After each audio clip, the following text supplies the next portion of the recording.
Your brand new iPhone deserves the best protection, and the iLune 3-Pack Screen Protector plus 3-Pack Camera Lens Protector has you covered.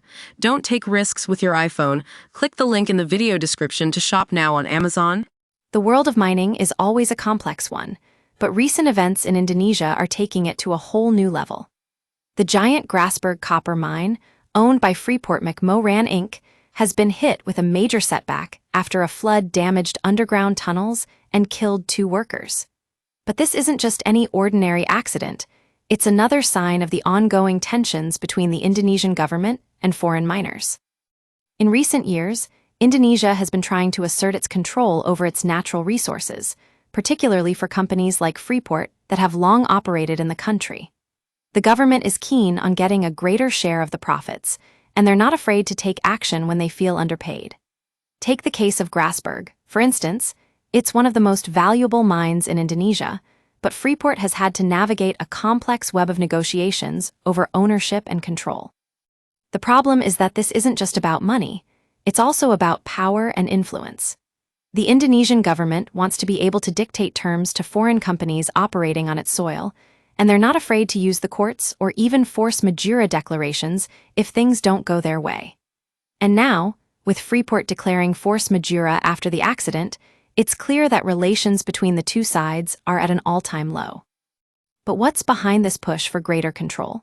For Indonesia, it's about asserting its sovereignty and getting a fair share of the profits from its rich natural resources. And for foreign miners like Freeport, it's about navigating complex regulatory environments and ensuring they can operate profitably in a country that's increasingly hostile to their interests. The Grasberg mine itself is a prime example of this. It's one of the richest copper mines in Indonesia, but it's also been plagued by accidents and environmental damage. The mine has seen dozens of deaths over the years, many of them at the hands of separatist groups who claim that local communities are not getting enough from the profits. So what does the future hold for Freeport and the Indonesian government? It's hard to predict, but one thing is certain. This accident marks a turning point in the relationship between these two entities.